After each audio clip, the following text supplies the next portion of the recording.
तो दोस्तों प्रेडिटर एक तरह से 6 जो कि हमें देखने को मिलने वाली है अपकमिंग, उसका टाइटल अनाउंसमेंट कर दी गई है जिसका टाइटल है प्रेडिटर बैडलैंड्स से। जी हाँ दोस्तों, ये जो प्रेडिटर 6 है इसका ऑफिशियल टाइटल लॉन्च कर दिया गया है। रिलीजिंग डेट भी फिक्स कर दी गई है कि कब तक हमें देखने को मिलने वाली है। तो पूरी जानकारी मैं इस मूवी के बारे में आपको बताऊंगा, तो कंटिन्यू हमारे साथ बने रहे इस वीडियो में ताकि आपको अपडेट पूरी मिल सके। द प्रेडेटर अमेरिकी साइंस फिक्शन एक्शन फिल्म है जिसका निर्देशन शेन ब्लैक ने किया है, जिन्होंने फ्रेड डेकर के साथ पटकथा लिखी है। यह प्रेडेटर फ्रेंचाइजी की चौथी किस्त है, लेकिन एलियन बनाम प्रेडेटर क्रॉसओवर को गिनते हुए कुल मिलाकर छठी फिल्म है, और यह प्रेडेटर 2, 1990 और प्रेडेटर 2010 की घटनाओं के बीच सेट है। ब्लैक की मूल फिल्म में सहायक भूमिका थी, जबकि जॉन डेविस पहले 3 किस्तों से निर्माता के रूप में लौटे हैं। फिल्म में Boyd Holbrook, Trevante Rhodes, Jacob Tremblay, Keegan Michael Key, Olivia Munn, Thomas Jane, Alfie Allen, Yvonne Strahovski और स्टर्लिंग के ब्राउन हैं। जून 2014 में प्रेडेटर की नई किस्त के लिए बातचीत शुरू हुई, जिसमें ब्लैक को लेखक और निर्देशक के रूप में पुष्टि की गई। अधिकांश कलाकारों ने अक्टूबर 2016 और जनवरी 2017 के बीच हस्ताक्षर किए। फरवरी से जून 2017 तक ब्रिटिश कोलंबिया में फिल्मांकन हुआ, जिसमें खराब परीक्षण स्क्रीनिंग के बाद जुलाई 2018 में क्लाइमेक्स को फिर से लिखा और फिर से शूट किया गया। प्रेडेटर का प्रीमियर 6 सितंबर 2018 को टोरंटो इंटरनेशनल फिल्म फेस्टिवल में हुआ और 14 सितंबर 2018 को 20वीं सेंचुरी फॉक्स द्वारा संयुक्त राज्य अमेरिका में नाटकीय रूप से रिलीज किया गया। 5 फिल्म को मिश्रित समीक्षा मिली और इसने $88 मिलियन के बजट के मुकाबले दुनिया भर में $160.5 मिलियन की कमाई की। 18 दिसंबर 2018 को फिल्म के होम मीडिया रिलीज के साथ प्रेडेटर हॉलिडे स्पेशल नामक एक लघु फिल्म रिलीज की गई। कथानक: एक प्रेडेटर जहाज धरती पर दुर्घटनाग्रस्त हो जाता है। बंधकों को वापस लाने के अभियान पर निकले US army ranger sniper Quinn McKenna और उनकी टीम पर प्रेडेटर द्वारा हमला किया जाता है। क्विन प्रेडेटर को अक्षम कर देता है और उसके कवच के कुछ हिस्सों को मेल द्वारा भेज देता है ताकि यह साबित हो सके कि उसमें अलौकिक बुद्धिमत्ता है। सरकारी एजेंट विल ट्रेगर ने क्विन को पकड़ लिया और जांच के लिए रख लिया। ट्रेगर प्रेडेटर को प्रयोग और निरीक्षण के लिए एक प्रयोगशाला में भी ले जाता है और विकासवादी जीव विज्ञानी केसी ब्रैकेट को इसका अध्ययन करने के लिए भर्ती करता है, जिसने पता लगाया कि प्रेडेटर के आनुवंशिक मेकअप में मानव डीएनए है। प्रेडेटर जाग जाता है, अपने बंधनों से बाहर निकलता है और प्रयोगशाला के कर्मचारियों और सशस्त्र गार्डों को मार देता है, लेकिन भागने से पहले एकमात्र निहत्थे व्यक्ति ब्रैकेट को छोड़ देता है। क्विन को अन्य बंदियों के एक समूह के साथ बस से ले जाया जाता है, जिसमें पूर्व मरीन नेब्रास्का विलियम्स, कोयल, बैक्सले, लिंच और सेना के हेलीकॉप्टर पायलट नेटल शामिल है। प्रयोगशाला से प्रेडेटर के भागने को देखते हुए वे बस को हाईजैक कर लेते हैं। ब्रैकेट को अपने साथ लेकर वे क्विन की अलग हो चुकी पत्नी एमिली के पास जाते हैं, जहां उसे अप्रत्याशित रूप से प्रेडेटर कवच मिलता है, जिसे उसने पहले पीओ बॉक्स में भेजा था। ऐसा इसलिए हुआ क्योंकि उसने पीओ बॉक्स के लिए भुगतान नहीं किया था, इसलिए डाकिया ने उसे उसके घर पहुंचा दिया था। हालांकि क्विन का ऑटिस्टिक बेटा रोरी बदमाशों से बचने की उम्मीद में कवच पहनकर ट्रिक और ट्रीट करने चला गया है। क्विन और अन्य लोग समय रहते अपने बेटे को ढूंढ लेते हैं और 2 शिकारी कुत्तों को लड़के पर घात लगाने से रोकते हैं। क्विन एक कुत्ते के मुंह में ग्रेनेड मारकर उसे उड़ा देता है। नेब्रास्का अनजाने में दूसरे कुत्ते के सिर में गोली मारकर उसे मार देता है। शिकारी कुत्ते उनका पीछा करते हुए पास के एक स्कूल में चले जाते हैं और वे शिकारी कुत्ते का कवच वापस देने लगते हैं। तभी एक बड़ा, ज्यादा शक्तिशाली शिकारी कुत्ता आता है और पहले शिकारी कुत्ते से भिड़ जाता है। समूह भाग जाता है और दूसरा शिकारी कुत्ता खोई हुई तकनीक को वापस पाने के लिए पहले शिकारी कुत्ते को मार देता है। ब्रैकेट ने निष्कर्ष निकाला कि प्रीडेटर्स मनुष्यों और संभवतः अन्य ग्रहों के निवासियों के डीएनए के साथ खुद को बेहतर बनाने का प्रयास कर रहे हैं। वह यह भी सुझाव देती है कि रोरी का ऑटिज्म उसे प्रीडेटर तकनीक का अनुवाद करने और समझने में सक्षम बनाता है। टीम एक परित्यक्त खलिहान में भाग जाती है, लेकिन ट्रेजर उन्हें ढूंढता है और पकड़ लेता है और अपने सिद्धांत को साझा करता है कि प्रीडेटर्स को लगता है कि जलवायु परिवर्तन आगे के संकरण के लिए मानव डीएनए को पुनः प्राप्त करने की उनकी क्षमता को समाप्त कर देगा और इस तरह वे बहुत देर होने से पहले नमूने प्राप्त करने के लिए संघर्ष कर रहे हैं। रोरी को अंतरिक्ष यान का नक्शा बनाते हुए देखकर ट्रेजर लड़के को जहाज पर ले जाता है। टीम भाग जाती है और अब शांत मस्तिष्क क्षतिग्रस्त प्रीडेटर हाउंड की मदद से उसके पीछे जाती है। एक बार जब सभी लोग दुर्घटनाग्रस्त जहाज पर पहुंच जाते हैं तो दूसरा प्रीडेटर आता है, लिंच को सिर में गोली मारकर मार देता है और ट्रांसलेशन सॉफ्टवेयर के जरिए समझाता है कि वह जहाज को नष्ट कर देगा ताकि वह उनके हाथों से दूर रहे और फिर उन सभी को शिकार करने से पहले एक बढ़त दे। प्रीडेटर जल्दी से ट्रेजर के कई सैनिकों को मार देता है, जबकि बैक्सले और कोयल को घातक रूप से घायल कर देता है, जो फिर दया के कार्य में एक दूसरे को मार देते हैं। ट्रेजर एलियन पर प्रीडेटर हथियार का इस्तेमाल करने की कोशिश करता है, लेकिन गलती से खुद को मार लेता है। फिल्म वर्तमान समय में सेट है और शीर्षक चरित्र ने कवच को उन्नत किया है। 22, 23, 24, 25 ब्लैक ने पुष्टि की कि फिल्म प्रीडेटर 2, 1990 और प्रीडेटर्स 2010 की घटनाओं के बीच होती है। 26, 27 जेक बुसे को पीटर कीज के बेटे शॉन कीज के रूप में लिया गया था, एक चरित्र जिसे प्रीडेटर 2 में बुसे के पिता गैरी बुसे ने चित्रित किया था। 28 फरवरी 2016 में स्टूडियो ने फिल्म की एक टीजर छवि का खुलासा किया, जिसने शीर्षक द प्रीडेटर की पुष्टि की। 29 20वीं सेंचुरी फॉक्स की मुख्य कार्यकारी अधिकारी स्टेसी स्नाइडर ने द प्रीडेटर और शेन ब्लैक और फ्रेड डेकर की पटकथा पर अपने विचार साझा किए। हमारे पास एक प्रीडेटर फिल्म आ रही है जो अप्रत्याशित और बिल्कुल नई है।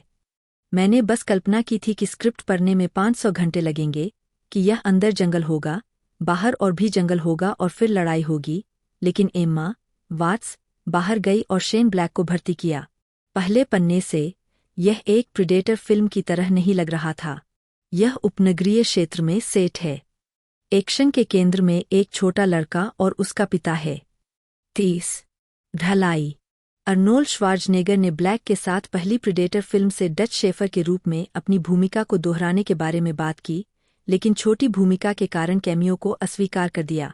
31 रैपर 50 सेंट ने भी फिल्म में शामिल होने की संभावना के बारे में बात की थी, लेकिन अंत में बाहर हो गए। 32 सितंबर 2016 तक बेनिकियो डेल टोरो ने स्टार बनने के लिए हस्ताक्षर कर दिए थे। 33 अगले महीने बॉयड होलब्रुक ने डेल टोरो की जगह ली, जो शेड्यूलिंग मुद्दों के कारण चले गए। 34 नवंबर 2016 में ओलिविया मुन कलाकारों में शामिल हुईं। 35 जनवरी 2017 में ट्रेवेंटे रोड्स, कीगन माइकल की, स्टर्लिंग के ब्राउन, थॉमस जेन और जैकब ट्रेम्बले कलाकारों में शामिल हुए। 8, 9, 36, 37, 38, 39 फरवरी में अल्फी एलन और यवोन स्ट्राहोवस्की को जोड़ा गया। 10, 40 मार्च में आखिरी मुख्य भूमिका ऑगस्टो एग्विलेरा 11 द्वारा भरी गई थी, जबकि जेक बुसे को भी सहायक भूमिका में लिया गया था। 12 मार्च 2017 में एडवर्ड जेम्स ओल्मोस को एक सैन्य जनरल सांचेज के रूप में चुना गया था। 41 अगस्त 2018 में ओल्मोस ने घोषणा की कि फिल्म के चलने के समय को कम करने के लिए उनकी भूमिका को अंतिम फिल्म से काट दिया गया था, क्योंकि उनका चरित्र कथानक का अभिन्न अंग नहीं था। 43 फिल्मांकन फरवरी 2017 में वैंकूवर, ब्रिटिश कोलंबिया में शुरू होने वाला था। 21 नवंबर 2016 को लैरी फोंग को फिल्म के लिए छायाकार के रूप में काम पर रखने की पुष्टि की गई थी। 45 ब्लैक ने घोषणा की कि फिल्मांकन 20 फरवरी 2017 को शुरू हो गया था। 46 वैंकूवर में अतिरिक्त फोटोग्राफी मार्च 2018 में हुई। 47 डाक उत्पादन, दृश्य प्रभाव MPC, atomic fiction, Renault VFX, rising sun pictures और प्रूफ द्वारा प्रदान किए गए थे। 48 संगीत, मुख्य लेख the predator, sound track, Henry Jackman ने फिल्म के लिए संगीत स्कोर प्रदान किया। 49 जिसमें 1987 की फिल्म से एलन सिल्वेस्ट्री के थीम शामिल है। फिल्म का साउंड ट्रैक एल्बम लेक्शो रिकॉर्ड्स द्वारा 28 सितंबर 2018 को जारी किया गया था। 50 मुक्त करना, थिएट्रिकल, प्रीडेटर को मूल रूप से 20वीं शताब्दी फॉक्स द्वारा 2 मार्च 2018 को रिलीज की तारीख के लिए निर्धारित किया गया था। 51 52 जब तक की तारीख को 9 फरवरी 2018 तक स्थानांतरित नहीं किया गया। 53 फिर इसे 3 अगस्त 2018 तक विलंबित कर दिया गया। 54 फरवरी 2018 में रिलीज की तारीख 14 सितंबर 2018 तक विलंबित हो गई। 10 मई 2018 को पहला ट्रेलर जारी किया गया था। एक टेलीविजन स्पॉट 9 जून को जारी किया गया था। 55 जबकि दूसरा पूर्ण ट्रेलर 26 जून 2018 को जारी किया गया था। 56 तीसरा और अंतिम नाटकीय ट्रेलर 31 अगस्त 2018 को जारी किया गया था, जिसमें स्नूप डॉग की विशेषता वाले जॉन कॉनर का गीत वन शॉट वन किल था। 57 फिल्म का विश्व प्रीमियर टोरंटो अंतर्राष्ट्रीय फिल्म महोत्सव में 6 सितंबर 2018 को रायरसन थिएटर में हुआ था। 58 फिल्म को बाद में 14 सितंबर 2018 को अमेरिका में रिलीज किया गया था। होम मीडिया द प्रीडेटर को डीवीडी, ब्लूरे और 4K अल्ट्रा HD फॉर्मेट में 18 दिसंबर 2018 को अमेरिका में रिलीज किया गया था।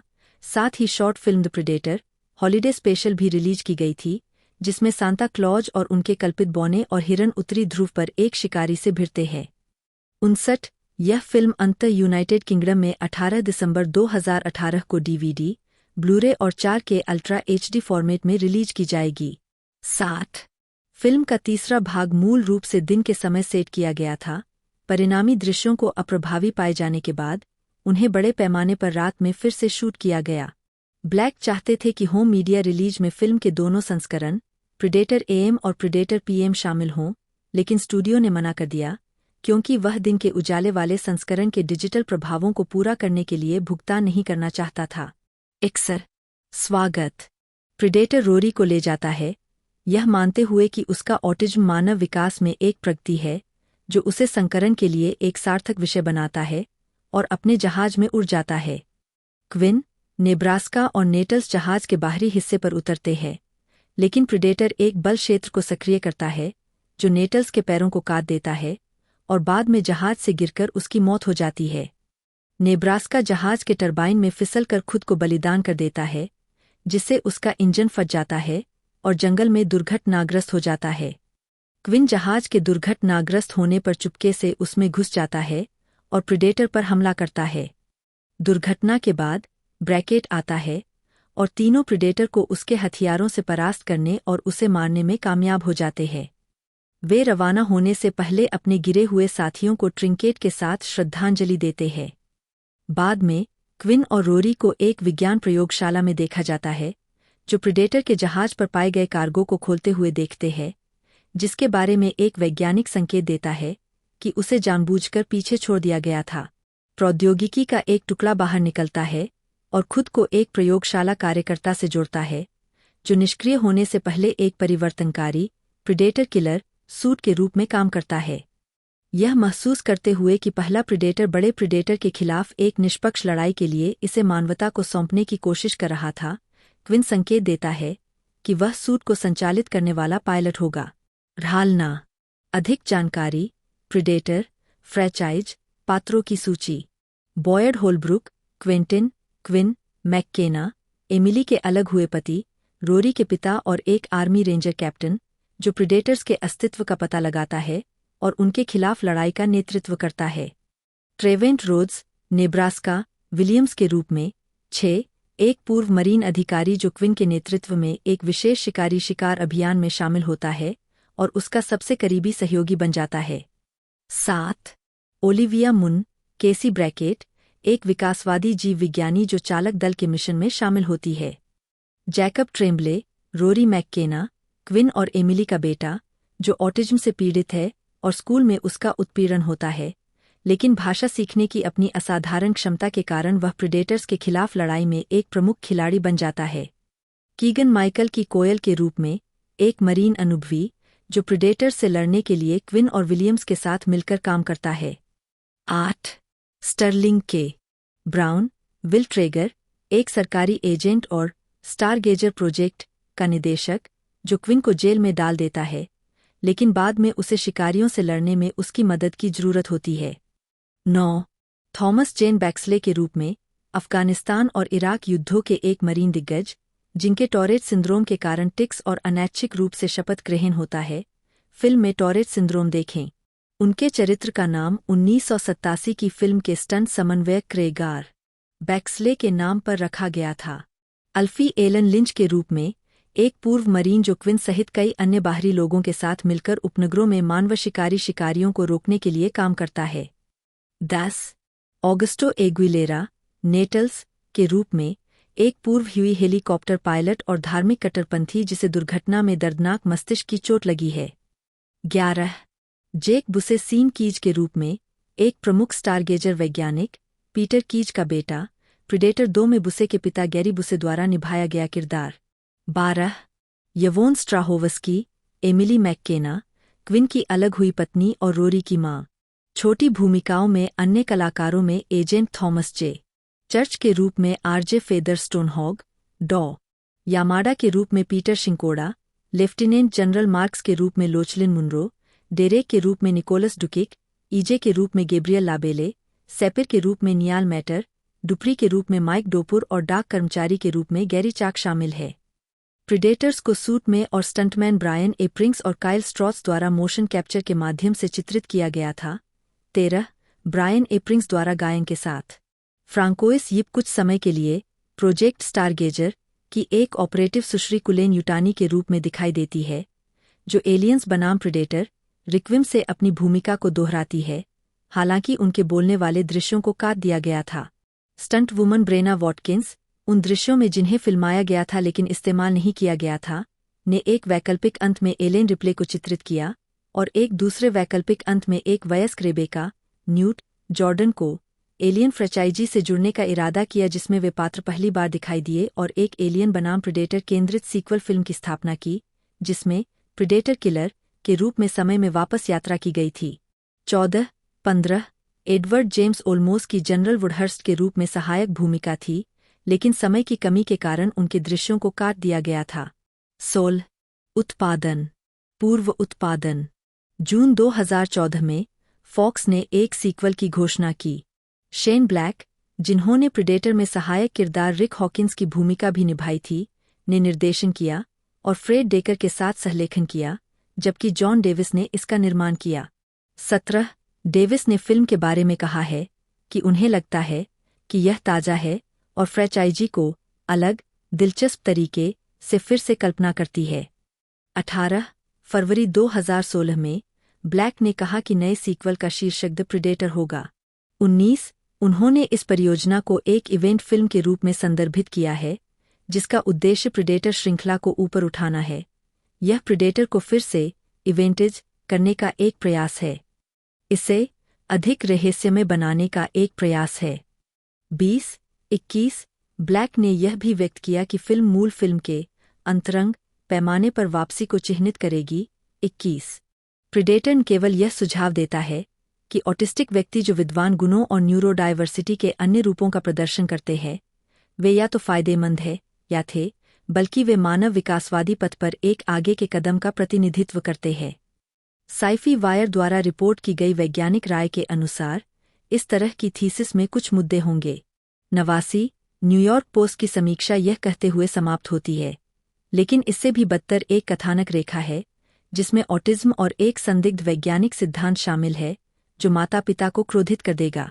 90 अप्रोक्स के लिए एक समीक्षा में एम्मा स्टेफेंस्की ने फिल्म में ऑटिज्म के चित्रण को शायद इस साल मैंने किसी फिल्म में देखा सबसे खराब कहा और फिल्म निर्माताओं को इन मुद्दों के चित्रण के लिए डांटा, विशेष रूप से इस विचार के लिए कि ऑटिज्म वास्तव में स्मार्ट। 91 अन्य मीडिया वीडियो गेम मुख्य लेख predator hunting grounds video game predator hunting grounds the predator की कथा को जारी रखता है, जिसमें जेक बुसे ने फिल्म में सीन कीज की अपनी भूमिका को दोहराया है। उपन्यास प्रीडेटर को क्रिस्टोफर गोल्डन और मार्क मॉरिस द्वारा सहलिखित एक उपन्यास प्राप्त हुआ, जिसमें जेम्स पैट्रिक क्रोनिन द्वारा सुनाई गई ऑडियो बुक थी। 92 इसे जेम्स ए मूर द्वारा लिखित the predator hunters and hunted नामक एक प्रीक्वल उपन्यास भी मिला, ऑडियो बुक भी क्रोनिन द्वारा सुनाई गई। हास्य किताबें आर्ची बनाम प्रीडेटर 2 नामक एक क्रॉस इश्यू में द प्रीडेटर में चित्रित प्रीडेटर हाउंड्स की उपस्थिति दिखाई गई है। 93 संभावित परिणाम जॉन डेविस ने कहा कि द प्रीडेटर 2 सीधे सीक्वल बनाएगा, जिसके निर्देशन के लिए उन्हें उम्मीद है कि शेन ब्लैक वापस आएंगे। इस बारे में ब्लैक ने कहा कि मैं यह कहना पसंद करूंगा कि हम एक ट्रे की योजना बना रहे हैं, लेकिन मैं एक समय में एक दिन लेता हूं। मोशन पिक्चर के संदर्भ में यह एक समय में एक फिल्म है। 94 21वीं सदी के फॉक्स की संपत्ति, जिसमें 20वीं सदी के फॉक्स स्टूडियो भी शामिल है, कि वॉल्ट डिज्नी कंपनी को बिक्री के साथ श्रृंखला के भविष्य पर सवाल उठाया गया। हालांकि बॉब इगर ने पुष्टि की कि कुछ संपत्तियां आर-रेटेड रहेंगी। 95 प्रीक्वेल। मुख्य लेख प्रे 2022 फिल्म। दिसंबर 2019 में डैन ट्रेचेनबर्ग को पैट्रिक एसन की एक स्क्रिप्ट के साथ स्कल्स के वर्किंग टाइटल के तहत एक फिल्म विकसित करने की घोषणा की गई थी, जो अमेरिकी गृहयुद्ध के दौरान सेट की गई थी और एक कोमांच महिला जो योद्धा बनने के लिए लिंग मानदंडों और परंपराओं के खिलाफ जाती है, का अनुसरण करती है। 96 97 98 नवंबर 2020 में यह पता चला कि परियोजना वास्तव में प्रीडेटर फ्रेंचाइजी की 5वीं फिल्म होगी। ट्रेचेनबर्ग ने संकेत दिया कि वह 2016 से फिल्म पर काम कर रहे थे, जबकि मूल इरादा प्रीडेटर के किसी भी संदर्भ के बिना परियोजना का विपणन करना था। 99 वॉल्ट डिज्नी कंपनी ने अपने 20वीं सेंचुरी स्टूडियो बैनर के माध्यम से परियोजना का निर्माण किया। 100 मई 2021 में एम्बर मिडथंडर को फिल्म में नारू की मुख्य भूमिका में लिया गया। 101 जिसका आधिकारिक शीर्षक प्री है, जिसकी शूटिंग जून में शुरू हुई थी। प्री का प्रीमियर 21 जुलाई 2022 को सैन डिएगो कॉमिक कॉन में होगा। 102 यह भी देखें।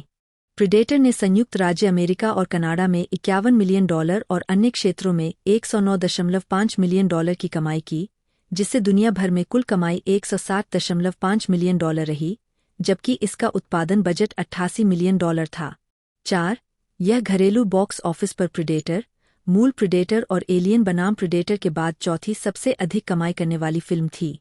62 संयुक्त राज्य अमेरिका और कनाडा में द प्रीडेटर को white boy Rick, a simple favour और अनब्रोकन पाथ टू रिडेम्पशन के साथ रिलीज किया गया था और इसके शुरुआती सप्ताहांत में 4037 थिएटरों से 25-32 मिलियन की कमाई करने का अनुमान था।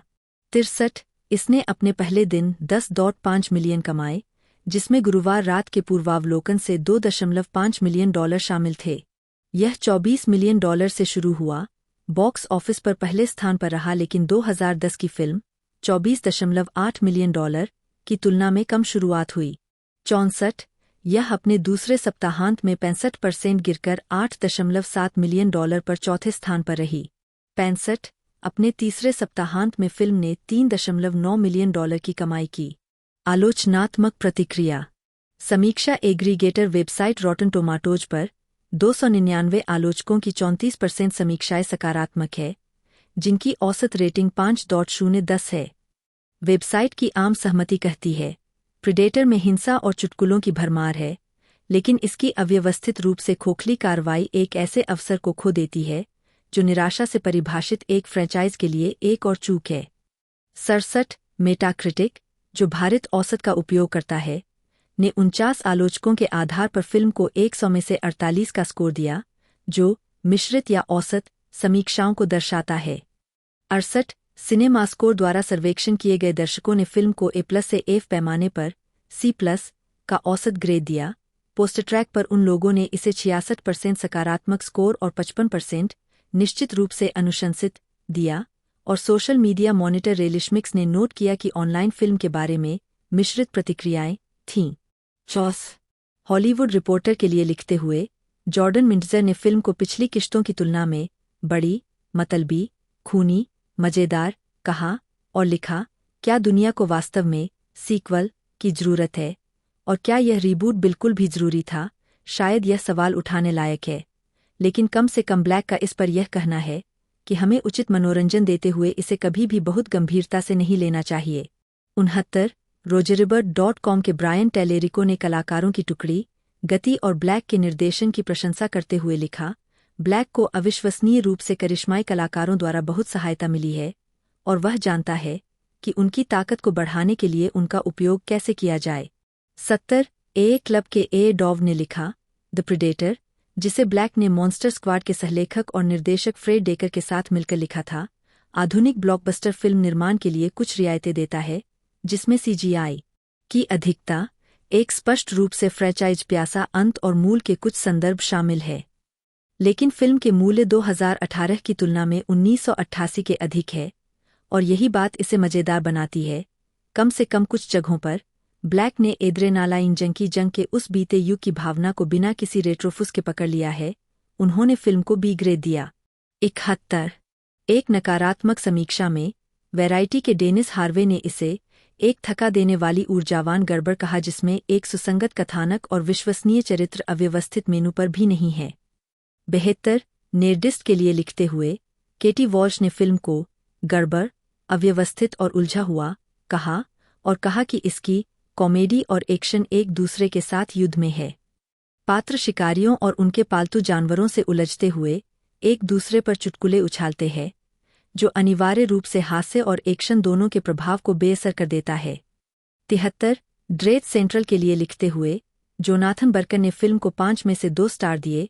उन्होंने कहा, खराब कहानी विकल्प और अजीब, अगर पूरी तरह से मूर्खतापूर्ण नहीं है, तो चरित्र निर्णय एक ऐसे अनुभव का परिणाम देते हैं जो अंतः दर्शकों को बहुत अधिक में महसूस कराता है।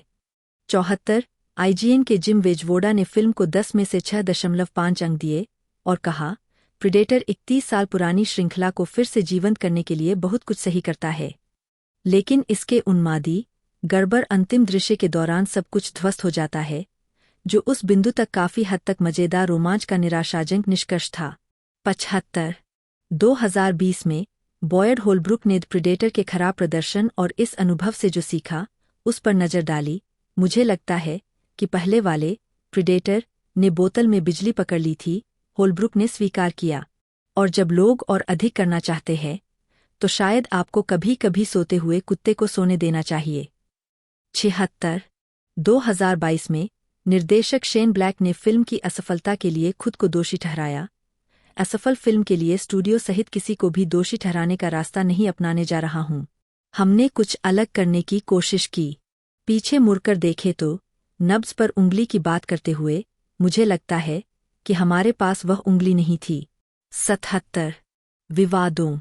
निर्देशक शेन ब्लैक ने अपने लंबे समय के दोस्त स्टीवन वाइल्डर स्ट्रीगल, पेशेवर रूप से स्टीव वाइल्डर के रूप में जाने जाते हैं, खुद प्रीडेटर में एक छोटी बिना ऑडिशन वाली भूमिका के लिए काम पर रखा, जिसमें उनका किरदार बार बार ब्रैकेट के साथ फ्लर्ट करने की कोशिश करता है, जिसे ओलिविया मुन ने निभाया है। 78 वाइल्डर 2010 से एक पंजीकृत गुंडागर्दी वाला यौन अपराधी रहा है, जब उसने 14 साल की एक लड़की को ईमेल के जरिए यौन संबंध बनाने के लिए लुभाने की कोशिश करने के बाद कंप्यूटर द्वारा एक नाबालिग को लुभाने का दोषी पाया था। 79 फिल्म पर पिक्चर लॉक से कुछ दिन पहले मुन को वाइल्डर के इतिहास के बारे में पता चला और उन्होंने फॉक्स के अधिकारियों से संपर्क किया और जोर देकर कहा कि दृश्य को हटा दिया जाए। 81 ब्लैक ने अपने कास्टिंग निर्णय और अपने दोस्त का बचाव किया, बाद में सार्वजनिक रूप से माफी मांगी और बैकलैश के दौरान उन टिप्पणियों को वापस ले लिया। 82 फॉक्स ने एक बयान जारी कर कहा कि वे वाइल्डर की स्थिति से अनजान थे और पुष्टि करते हैं कि दृश्य को फिल्म से काट दिया गया था।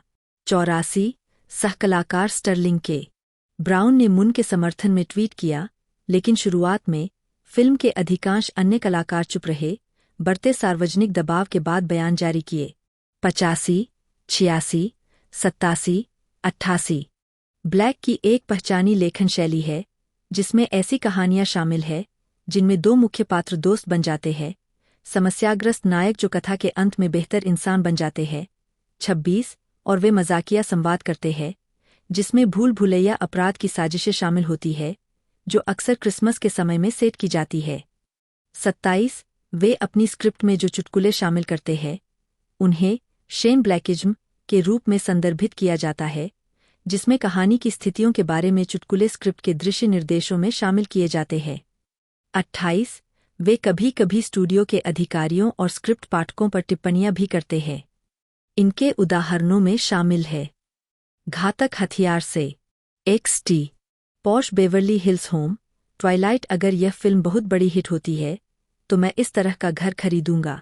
क्रोम, कांच, नक्काशीदार लकड़ी, साथ ही एक आउटडोर सोलारियम, एक कांच की संरचना, एक ग्रीनहाउस की तरह, केवल अंदर एक बड़ा स्विमिंग पूल है। यह सेक्स करने के लिए वास्तव में एक शानदार जगह है। 29 द लास्ट बॉय स्काउट से, क्या आपको जिमी का दोस्त हेनरी याद है, जिससे हम फिल्म की शुरुआत में मिले थे? बेशक आपको याद होगा, आप एक उच्च वेतन पाने वाले पाठक या विकास व्यक्ति है। यह दृष्टिकोण, जिसे ब्लैक ने पाठक के लिए अधिक खुला बताया और जिसका उद्देश्य लोगों को जागृत रखने की कोशिश करना था, को खुद उन्होंने विलियम गोल्डमैन, पटकथा लेखन में उनके गुरु और वाल्टर हिल के संयोजन के रूप में वर्णित किया, जिनके पास संक्षिप्त और स्पार्टन प्रभावशाली गद्य था। 30 द गार्जियन के साथ एक साक्षात्कार में ब्लैक ने फिल्मों को लिखते समय उपयोग की जाने वाली तकनीकों की एक सूची दी। 31 ब्लैक बताते हैं कि क्रिसमस, जिसका उपयोग lethal weapon, last action hero, the long किस गुडनाइट, किस किस बैंग बैंग, आयरन मैन 3 और द नाइस गाइज में पृष्ठभूमि के रूप में किया गया है, और द लास्ट बॉय स्काउट के लिए उनकी मूल स्क्रिप्ट में, हालांकि तारीख के संदर्भ फिल्म से लगभग पूरी तरह से हटा दिए गए हैं, उनके लिए एक टचस्टोन है जो समझाते हैं। 27, 32, 33 क्रिसमस दिनों की गति में एक छोटी सी रुकावट का प्रतिनिधित्व करता है, एक सन्नाटा जिसमें हमें अपने जीवन का आकलन करने और पीछे मुड़कर देखने का मौका मिलता है। मुझे यह भी लगता है कि यह पृष्ठभूमि के रूप में जानकारी देता है। पहली बार मैंने इसे सिडनी पोलाक की film 3 days of the condor में देखा था, जहां पृष्ठभूमि में क्रिसमस जासूसी कथानक में एक बहुत ही अजीब, डरावना प्रतिवाद जोड़ता है। मुझे यह भी लगता है कि क्रिसमस सिर्फ सुंदरता की चीज है, खासकर जब यह लॉस एंजल्स जैसी जगहों पर लागू होता है, जहां यह इतना स्पष्ट नहीं है और आपको इसे छोटे छोटे टुकड़ों की तरह खोदना पड़ता है। एक रात, क्रिसमस की पूर्व संध्या पर, मैं टैकोस परोसने वाले एक मैक्सिकन लंच वैगन के पास से गुजरा और मैंने एक छोटी सी स्ट्रिंग देखी और उस पर वर्जिन मैरी की एक छोटी सी टूटी हुई प्लास्टिक की मूर्ति थी, जिसके अंदर एक लाइट बल्ब था, और मैंने सोचा, यह जादू का एक छोटा सा छिपा हुआ टुकड़ा है। आप जानते हैं, शहर के चारों ओर क्रिसमस के छोटे छोटे टुकड़े, छोटे छोटे प्रतीक है, जो व्हाइट हाउस के लॉन पर किसी भी 40 फुट के क्रिसमस ट्री की तरह ही प्रभावी और सुंदर है। तो बहुत सारे शब्दों में यही उत्तर है। 27 फिल्मोग्राफी, पतली परत, वर्ष, शीर्षक, निदेशक, लेखक, निर्माता, नोट्स। 1987 घातक हथियार नहीं, हाँ नहीं, राक्षस दस्ता नहीं, हाँ नहीं। शेन ब्लैक, जन्म 16 दिसंबर 1961, एक अमेरिकी फिल्म निर्माता और अभिनेता है, जिन्होंने lethal weapon, the monster squad, the last boy scout, last action hero और द लॉन्ग किस गुडनाइट जैसी फिल्में लिखी है। उन्हें लेथल वेपन फ्रैंचाइज के मूल निर्माता के रूप में भी जाना जाता है। एक अभिनेता के रूप में, ब्लैक को प्रेडेटर 1987 में रिक हॉकिंस की भूमिका के लिए सबसे ज्यादा जाना जाता है। उन्होंने 2005 में फिल्म किस किस बैंग बैंग के साथ निर्देशन की शुरुआत की। ब्लैक ने iron man 3, 2013, the nice guys 2016 और द प्रेडेटर 2018 को लिखा और निर्देशित किया। 2-3 प्रारंभिक जीवन और शिक्षा। ब्लैक का जन्म और पालन पोषण पिट्सबर्ग, पेंसिल्वेनिया में हुआ। 4 पॉल और पेट्रिसिया एन ब्लैक के बेटे। उनके पिता मुद्रण व्यवसाय में थे। 1 और उन्होंने ब्लैक को हार्ड बॉइल्ड फिक्शन में अपनी रुचि विकसित करने में मदद की, जिसमें मिकी स्पिलाने और मैट हेल्म श्रृंखला के कार्य शामिल थे। 5 वह लोअर बुरेल और माउंट लेबनान, पेंसिल्वेनिया के उपनगरीय इलाकों में पले बढ़े और बाद में हाई स्कूल के अपने दूसरे वर्ष के दौरान फुलरटन, कैलिफोर्निया चले गए। 4 फुलरटन में उन्होंने सनी हिल्स हाई स्कूल में पढ़ाई की। 6 उन्होंने UCLA में भाग लिया, जहां उन्होंने फिल्म और थिएटर में पढ़ाई की और 1983 में स्नातक की उपाधि प्राप्त की। 7 अपने वरिष्ठ वर्ष के दौरान, उन्होंने फिल्म उद्योग में अपना जीवन बनाने का फैसला किया जब उनके सहपाठी फ्रेड डेकर ने उन्हें एक विज्ञान कथा स्क्रिप्ट दिखाई जो उन्होंने एक असाइनमेंट के लिए बनाई थी। 5 ब्लैक के बड़े भाई, टेरी ब्लैक, जिन्होंने लघु कथाएं भी लिखीं, ने 1988 की डेड हीट से पटकथा लेखन में कदम रखने का फैसला किया, जिसमें शे ने एक कैमियो किया था। 8 आजीविका, पटकथा लेखन और अभिनय। स्नातक होने के बाद ब्लैक ने एक अस्थायी एजेंसी के लिए टाइपिस्ट के रूप में काम किया। 1984 के ग्रीष्मकालीन ओलंपिक के लिए डेटा एंट्री क्लर्क और वेस्टवुड मूवी थिएटर में एक अशर के रूप में काम किया। आखिरकार उन्होंने वियतनाम में सेट एक अलौकिक थ्रिलर, द शैडो कंपनी, की स्क्रिप्ट के 6 महीने के विकास के दौरान अपने माता पिता से वित्तीय सहायता मांगी। 5 डेकर की मदद से स्क्रिप्ट ने उन्हें एक एजेंट और मिड लेवल स्टूडियो अधिकारियों के साथ कई मीटिंग्स दिलवाईं। इसने 20वीं शताब्दी के फॉक्स के अधिकारियों को आकर्षित किया, जो ब्लैक को स्क्रिप्ट फिर से लिखने में रुचि रखते थे। 9. आखिरकार ब्लैक ने लगभग 6 हफ्तों में एक एक्शन फिल्म की स्क्रिप्ट, लेथल वेपन लिखी, जिसने उन्हें वार्नर ब्रदर्स के साथ $250,000 का सौदा दिलाया। पुनर्लेखन के दौरान ब्लैक ने निर्माता जोएल सिल्वर से एक अन्य फिल्म में एक छोटी सी अभिनय भूमिका के लिए पूछा, जिसे सिल्वर उस समय तैयार कर रहे थे। प्रीडेटर, एक ऐसी फिल्म जिसके लिए ब्लैक ने स्क्रिप्ट में बिना श्रेय के योगदान भी दिया। उसी समय ब्लैक ने डेकर को द मॉन्स्टर स्क्वाड लिखने में मदद की, जो लेथल वेपन और प्रीडेटर के साथ 1987 में सामने आई। 5. तब से ब्लैक ने 5 अतिरिक्त फिल्मों और टीवी सीरीज डार्क जस्टिस के 2 एपिसोड में अभिनय किया है। एक बार जब वार्नर ब्रदर्स ने लेथल वेपन सीक्वल का अनुरोध किया, तो ब्लैक ने उपन्यासकार वॉरेन मर्फी की मदद से लेथल वेपन 2 का पहला ड्राफ्ट लिखा। हालांकि इसका इस्तेमाल नहीं किया गया था। ब्लैक ने बाद के साक्षात्कारों में कहा कि वार्नर ब्रदर्स को लेथल वेपन 2 के लिए उनकी मूल स्क्रिप्ट पसंद नहीं आई थी, जिसका शीर्षक भी प्ले डर्टी था, क्योंकि यह बहुत ही डार्क और हिंसक थी और स्क्रिप्ट के अंत में मुख्य किरदार मार्टिन रिग्स को मारने के उनके फैसले के कारण। ब्लैक इसे अपना सर्वश्रेष्ठ काम और अपनी लिखी सबसे अच्छी स्क्रिप्ट मानते हैं।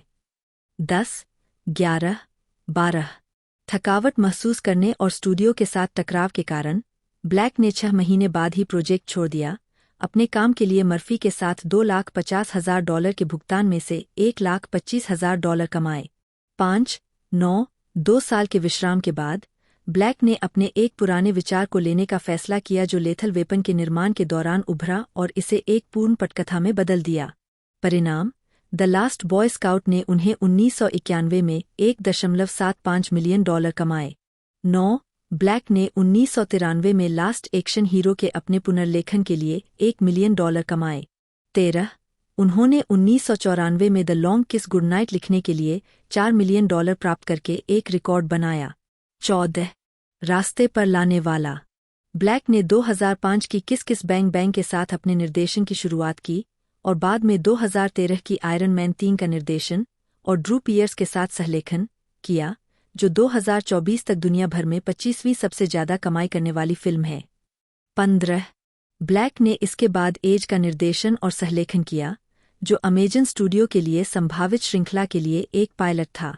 फिल्म को वीडियो ऑन डिमांड पर रिलीज किया गया था, लेकिन इसे किसी श्रृंखला के लिए नहीं चुना गया।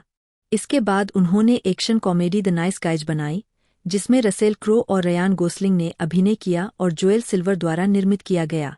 16. वार्नर ब्रदर्स ने फिल्म के उत्तरी अमेरिकी अधिकारों को संभाला। 17. जिसे 20 मई 2016 को रिलीज किया गया। 18. ब्लैक ने अगली बार प्रीडेटर श्रृंखला में चौथी गैर एलियन संबंधित फिल्म द प्रीडेटर का निर्देशन किया, जिसे उन्होंने फ्रेड डेकर के साथ मिलकर लिखा था। 2, 19, 3 यह फिल्म 14 सितंबर 2018 को रिलीज हुई थी। 20. ब्लैक ने अपने दोस्त स्टीवन वाइल्डर स्ट्रीगल को द प्रीडेटर, साथ ही पहले आयरन मैन 3 और द नाइस गाइज में एक छोटी, बिना ऑडिशन वाली भूमिका के लिए काम पर रखा था। स्ट्रीगल ने 2010 में 6 महीने जेल में बिताए, एक बच्चे को चोट पहुंचाने के जोखिम और कंप्यूटर द्वारा एक नाबालिग को लुभाने के लिए दोषी होने के बाद उसने एक 14 साल की लड़की को ईमेल के जरिए यौन संबंध बनाने के लिए लुभाने का प्रयास किया था। द प्रीडेटर की एक अभिनेत्री ओलिविया मुन ने स्ट्रीगल के इतिहास का पता चलने के बाद उसके साथ एक दृश्य को हटाने पर जोर दिया। 21, 22 ब्लैक ने शुरू में अपने फैसले और अपने दोस्त का बचाव किया, लेकिन बाद में उन्हें रद्द कर दिया और सार्वजनिक रूप से माफी मांगी। ब्लैक अगली बार फिल्म प्ले डर्टी का निर्देशन करेंगे, जो डोनाल्ड ई वेस्टले की पार्कर उपन्यास श्रृंखला का रूपांतरण है। 23. ब्लैक की अवास्तविक परियोजनाओं में डॉग सैवेज 24, 25 और द डिस्ट्रॉयर का रूपांतरण शामिल है, जो पेपरबैक साहसिक उपन्यासों की श्रृंखला पर आधारित है, जिसने पहले 1985 की film Remo Williams the adventure begins को प्रेरित किया था, जिसमें फ्रेड वार्ड ने अभिनय किया था। उन्हें 2011 में वार्नर ब्रदर्स द्वारा जापानी अलौकिक थ्रिलर मंगा श्रृंखला डेथ नोट के लाइव एक्शन अमेरिकी रूपांतरण का निर्देशन करने के लिए कुछ समय के लिए जोड़ा गया था, जिसमें उनके सहयोगी एंथनी बागारोजी और चार्ल्स मोंद्री को पटकथा लिखने के लिए लाया गया था, जो परियोजना के पिछले पटकथा लेखकों के रूप में चार्ली और व्लास पार्लाप नाइट्स की जगह ले रहे थे। कथित रचनात्मक मतभेदों और अन्य प्रतिबद्धताओं के कारण 2014 तक उन्होंने परियोजना छोड़ दी थी। निर्देशक एडम विंगार्ड को अंततः 2015 तक परियोजना का संचालन करने के लिए काम पर। रॉबर्ट बॉयड होलब्रुक, जन्म 1 सितंबर 1981, 2-3, एक अमेरिकी अभिनेता है। उन्होंने नेटफ्लिक्स सीरीज नार्कोस 2015 से 2016 में डीईए एजेंट स्टीव मर्फी और सैंडमैन 2022 में कोरिंथियन के रूप में अभिनय किया है। साथ ही हिस्ट्री मिनिस्ट्रीज हेटफील्ड्स एंड मैककॉयज में केप हेटफील्ड के रूप में भी काम किया है।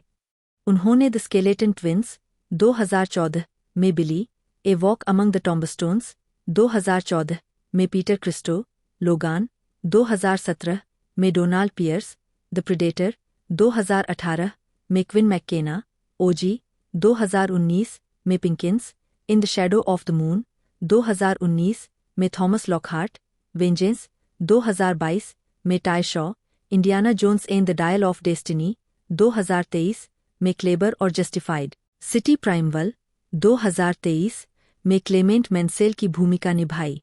प्रारंभिक जीवन। होलब्रुक का जन्म प्रेस्टनसबर्ग, केंटकी में एलेन और डॉन होलब्रुक के बेटे के रूप में हुआ था। 4 होलब्रुक की एक बहन भी है, डेलोरा होलब्रुक, जो उनसे 3 साल बड़ी है। उद्धरण आवश्यक। आजीविका। होलब्रुक की खोज केंटकी में जेनी विली थिएटर के लिए पार्ट टाइम बढ़ी के रूप में काम करते समय हुई थी। 1-5 उन्होंने 2001 में एलीट मॉडल्स के साथ अनुबंध किया। उन्होंने विल्हेल्मिना मॉडल्स जैसी अन्य एजेंसियों के लिए भी काम किया है। 6 Holbrook Dior, Gucci, Jean Paul Gaultier, Versace, Hugo Boss, Bill Blass, Calvin Klein, Moschino, Marc Jacobs और डी स्क्वायरर जैसे डिजाइनरों और लेबल के लिए एक मॉडल रहे हैं। 7 उद्धरण आवश्यक। होलब्रुक और model Omahyra Mota photographer Ellen von Unwerth Paris gallery प्रदर्शनी ओमाहिरा एंड बॉयड और 2005 में एग्जीबिशन इंटरनेशनल ISBN 29141712 की इसी शीर्षक वाली पुस्तक के विषय थे। 8-9 उन्होंने modelmax.com वेबसाइट के माध्यम से कविताओं की एक छोटी श्रृंखला जारी की, जिसमें जेमी स्ट्रैचन के चित्र भी शामिल थे। 10 होलब्रुक ने विलियम एस्पर स्टूडियो के 2 साल के मीसनर एक्टिंग प्रोग्राम और शेन एन यून्स के 2 साल के वॉयस एंड स्पीच प्रोग्राम के साथ अभिनय का अध्ययन किया और उन्हें न्यूयॉर्क विश्वविद्यालय से 16 मिमी फिल्म में ACPS प्रमाण पत्र प्राप्त हुआ। 11 उन्होंने एक्टिंग कोच टेरी नाइकर बॉकर के साथ भी काम किया है।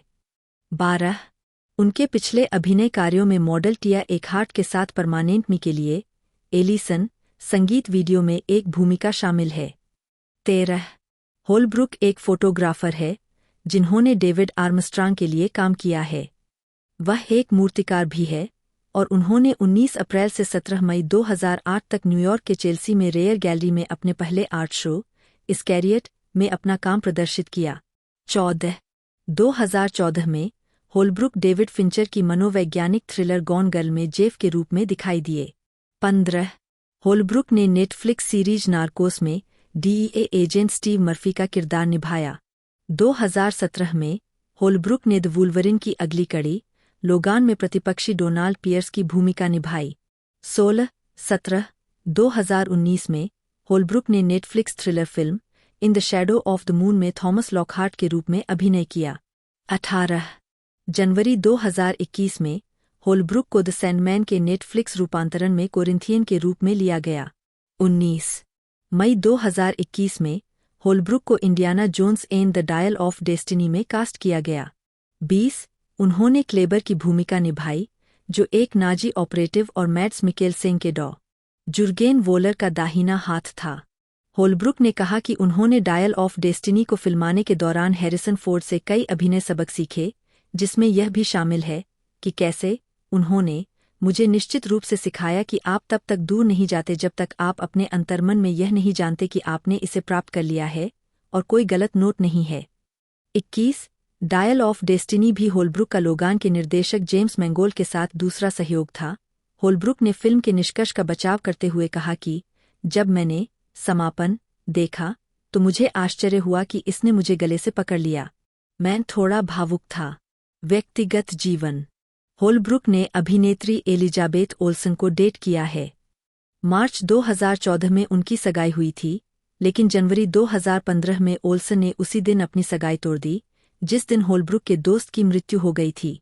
होलब्रुक ने कहा कि अलगाव, तलाक जैसा महसूस हुआ। 23-24 उन्होंने 2018 में डेनिश कलाकार तातियाना पाजकोविक से शादी की। 15 जनवरी 2018 को पाजकोविक ने एक बेटे को जन्म दिया। नवंबर 2024 में इस जोड़े का दूसरा बच्चा हुआ। पाजकोविक ने एक बेटी को जन्म दिया। 25, 26, 27 फिल्मोग्राफी चाबी उन कार्यों को दर्शाता है जो अभी तक जारी नहीं हुए हैं।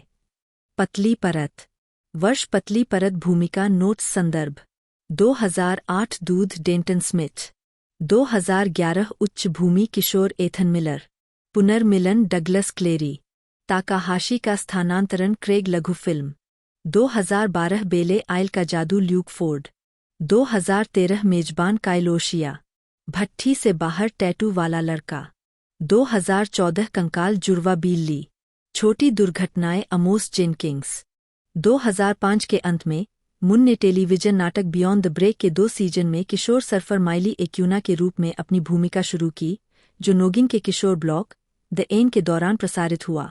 21 वह सर्फिंग का आनंद लेती है और खेल का अभ्यास करना जारी रखती है।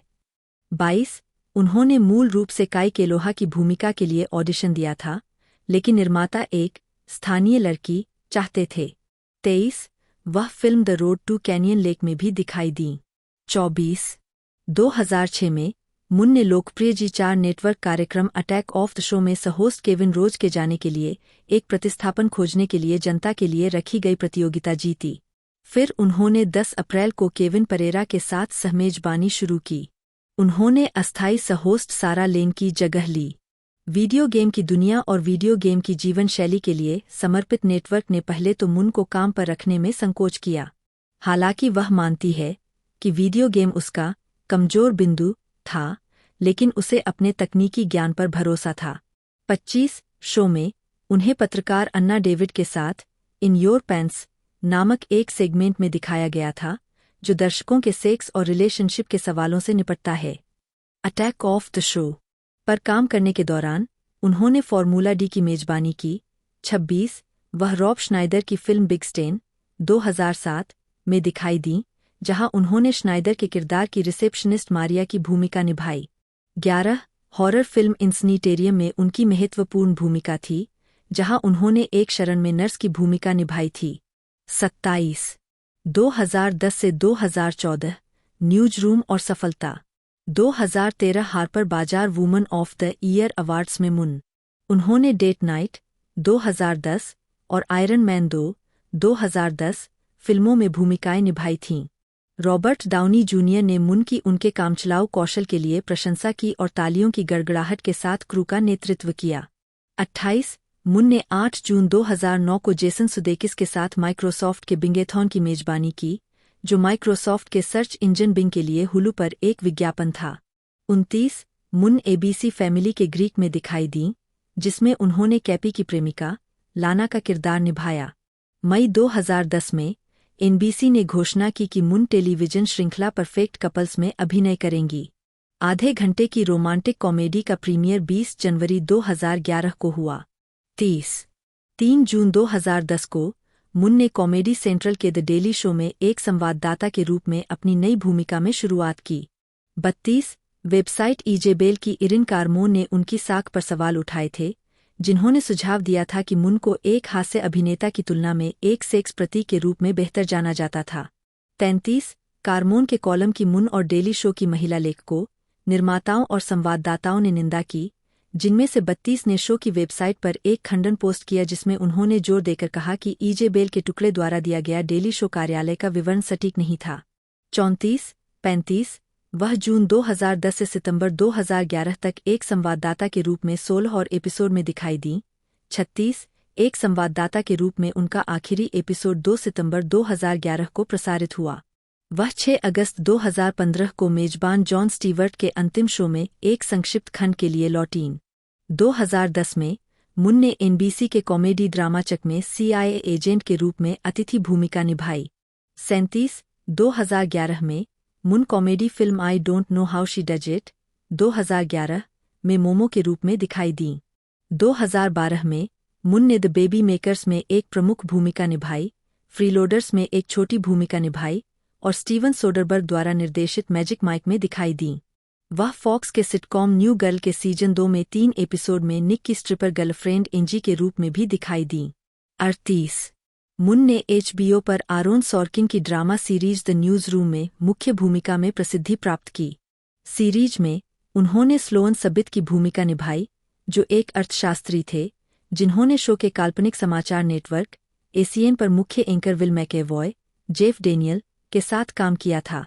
यह सीरीज 2012 से 2015 तक 3 सीजन तक चली। 39 तब से मुन और उनके सहकलाकार थॉमस सदोस्की ने शो की वापसी के लिए अपनी इच्छा के बारे में सॉर्किन से चर्चा की है। 40 मुन ने ट्रू कलर्स में एक संवाददाता की भूमिका निभाई, जो showtime documentary series years of living dangerously के 12 मई 2014 के एपिसोड में था, जिसमें उन्होंने वाशिंगटन राज्य के गवर्नर जे इंसली से उनके गृह राज्य में CO2 उत्सर्जन को कम करने के उनके प्रयासों के बारे में साक्षात्कार किया था। जून 2014 तक मुन को प्रोएक्टिव एक ने क्लींजर उत्पादों के मुख्य प्रमोटर के रूप में नियुक्त किया गया है, जो उत्पाद के लिए कई विज्ञापनों और एक इन्फोमर्शियल में अभिनय कर रहे हैं। विज्ञापनों में मुन को खुद मुहासे होते हुए दिखाया गया है। लिसा ओलिविया मुन, जन्म 3 जुलाई 1980, एक अमेरिकी अभिनेत्री है।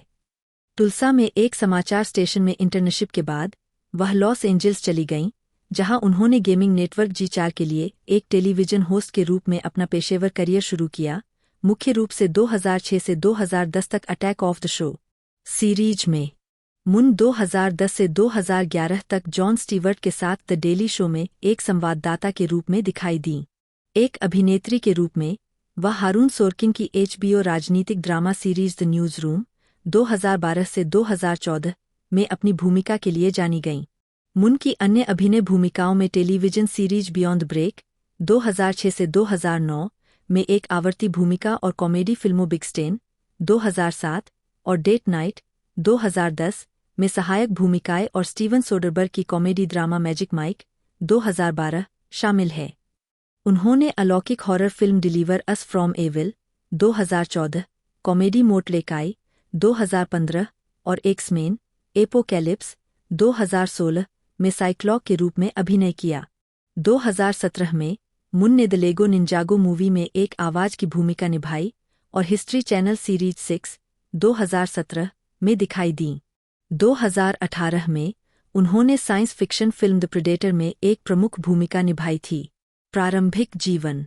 लिसा ओलिविया मुन का जन्म 3 जुलाई 1980 को ओक्लाहोमा सिटी, संयुक्त राज्य अमेरिका में हुआ था। 1-2 किम्बरली श्मिड और विंस्टन मुन के घर। 3-4-5 उनके पिता जर्मन, आयरिश और अंग्रेजी वंश के हैं। 6 उनकी माँ, जो चीनी वंश की एक वियतनामी महिला है, वियतनाम युद्ध के बाद 1975 में शरणार्थी के रूप में संयुक्त राज्य अमेरिका पहुंची और ओक्लाहोमा में बस गईं, जहां उनकी मुलाकात मुन के पिता से हुई। 7 मुन के 2 भाई और 2 बहनें हैं। 8 जब मुन 2 साल की थी, उसके माता पिता का तलाक हो गया और उसकी मां ने यूनाइटेड स्टेट्स एयर फोर्स के एक सदस्य से शादी कर ली। परिवार यूटा में स्थानांतरित हो गया, जहां वे 1986 तक रहे। 9 मुन के सौतेले पिता को तब जापान के टोक्यो में ताचिकावा के पास योकोटा एयर बेस में स्थानांतरित कर दिया गया था, जहां उसने अपने प्रारंभिक वर्ष बिताए। 10-11 उसने याद किया है कि कैसे उसका सौतेला पिता मौखिक रूप से अपमानजनक था। 12 जब वह लिविंग रूम में जोर जोर से चिल्ला रहा होता, तो मैं सबको अपने कमरे में बुला लेती और शिक्षकों की नकल करने लगती या फिल्मों के दृश्य दिखाने लगती, और इससे उनका ध्यान हॉल में हो रही नरक की घटनाओं से हट जाता। 13 जब मुन 16 साल की थी, तब उसकी मां ने अपने सौतेले पिता को तलाक दे दिया और बच्चों के साथ वापस ओक्लाहोमा सिटी चली गई। 14 मुन ने अपने जूनियर और सीनियर वर्षों के लिए Putnam city north high school में पढ़ाई की। 15-16 फिर ओक्लाहोमा विश्वविद्यालय में दाखिला लिया, जहां उन्होंने जापानी और नाटकीय कला में एक मामूली के साथ पत्रकारिता में BA अर्जित किया। 17-18 आजीविका। 2004 से 2009 करियर की शुरुआत और अभिनय। 2009 इलेक्ट्रॉनिक एंटरटेनमेंट एक्सपो में मुन ने लॉस एंजल्स में स्थानांतरित होने से पहले तुलसा 19 में एनबीसी सहयोगी के रूप में एक प्रशिक्षु के रूप में काम किया। 2004 में उन्होंने फॉक्स स्पोर्ट्स नेटवर्क में इंटर्नशिप की और कॉलेज फुटबॉल और महिला बास्केटबॉल के लिए साइडलाइन रिपोर्टर के रूप में काम किया। उसने कहा कि उसे यह अनुभव पसंद नहीं आया। मैं कुछ ऐसा बनने की कोशिश कर रही थी जो मैं नहीं थी, और इसने मुझे लाइव टीवी पर वास्तव में असहज कर दिया। 11 वह जल्द ही लॉस एंजल्स चली गईं, जहां उन्हें direct to video horror film scarecrow gone wild में एक छोटी भूमिका में लिया गया था। वह रॉक बैंड जेब्राहेड के म्यूजिक वीडियो में उनके गाने हेलो टुमारो में मुख्य गायक जस्टिन मोरिलो की प्रेमिका के रूप में दिखाई दीं। 20 वह नेशनल लैम्पून। नवंबर 2017 में मुन ने फिल्म निर्देशक ब्रेट रैटनर पर यौन उत्पीड़न के बार मामलों के साथ साथ यौन हमले के एक मामले का भी आरोप लगाया। 69 उन्होंने व्यक्तिगत प्रयासों और सार्वजनिक बयानों दोनों के साथ मी टू और टाइम्स अप आंदोलनों का समर्थन किया है। 70 71 2014 से 2017 तक मुन एनएफएल क्वार्टरबैक आरोन रॉजर्स के साथ रिश्ते में थीं। 72 2021 में उन्होंने कॉमेडियन जॉन मुलैनी को देखना शुरू किया। 73 और उसी साल सितंबर में इस जोड़े ने घोषणा की कि मुन गर्भवती थीं। 74 उनके बेटे का जन्म 24 नवंबर 2021 को हुआ था। 75 76 77 उनके बेटे का मध्य नाम हिएप मुन की चीनी वियतनामी विरासत के सम्मान में है। 78 79 80 मुन और मुन ने जुलाई 2024 में न्यूयॉर्क में शादी की। 81 उनकी दूसरी संतान, एक बेटी, 14 सितंबर 2024 को सरोगेट के माध्यम से पैदा हुई थी। 82 मार्च 2024 में मुन ने खुलासा किया कि पिछले साल उन्हें स्तन कैंसर का पता चला था। मुन ने घोषणा की कि पिछले 10 महीनों में उनकी 4 सर्जरी हुई है, जिसमें एक डबल मास्टेक्टॉमी भी शामिल है। मुन ने कैंसर को आक्रामक और तेज गति से बढ़ने वाला बताया, लेकिन कहा कि इसे इतने समय में पकड़ लिया गया कि मेरे पास विकल्प थे। 83 फिल्मोग्राफी पतली परत वर्ष शीर्षक भूमिका नोट्स 2004 बिजूका जंगली हो गया लड़की एक लिसा मुन के रूप में। नेशनल लैम्पून स्ट्रिप पोकर स्वयं लिसा मुन के रूप में।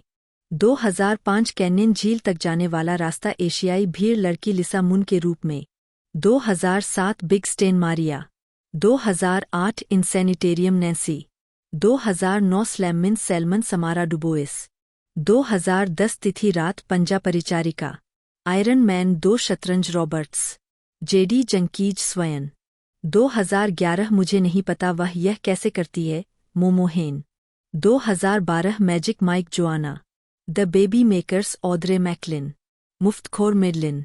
2014 एकता कथावाचक वृत्तचित्र हमें बुराई से बचाओ जेन सार्ची। 2015 मोट डे के जॉर्जिना क्रैम्फ। 2016 राइड अलोंग दो माया क्रूज। जनवरी 2015 की शुरुआत में मुन ने Disney junior animated series miles from Tomorrowland में फोबे कैलिस्टो के चरित्र को आवाज दी। 2016 में मुन को एक्समेन एपोकैलिप्स में एलिजाबेथ ब्रैडॉक बटा साइक्लॉक एपोकैलिप्स के 4 घुड़सवारों में से एक के रूप में लिया गया था, जिसके लिए उन्होंने उसी वर्ष डेडपूल फिल्म में आने का प्रस्ताव ठुकरा दिया था। 41 हालांकि फिल्म को मिश्रित समीक्षा मिली। 42 यह एक वित्तीय सफलता थी जिसने दुनिया भर में $500 मिलियन से अधिक की कमाई की। 43 उसी वर्ष मुन ने comedy film office Christmas party में एक तकनीकी पर्यवेक्षक की भूमिका निभाई थी। 44 उन्होंने CIA ऑपरेटिव के रूप में टेलीविजन सीरीज 6 में भी एक प्रमुख भूमिका निभाई थी।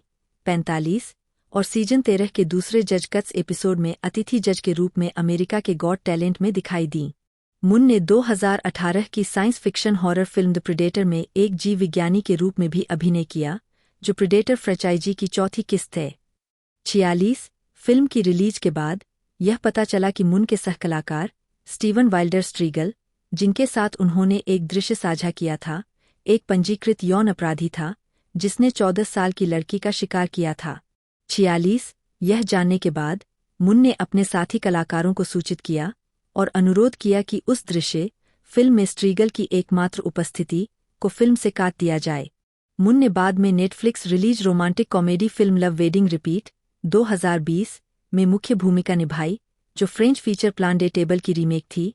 47 और फिल्म द गेटवे 2021 एक सामाजिक कार्यकर्ता के बारे में है, जिसे एक एकल मां मुन द्वारा अभिनीत की बेटी की देखभाल के लिए सौंपा गया है, जो तब हस्तक्षेप करती है जब पिता जेल से लौटता है और उन्हें अपराध की जिंदगी में ले जाता है।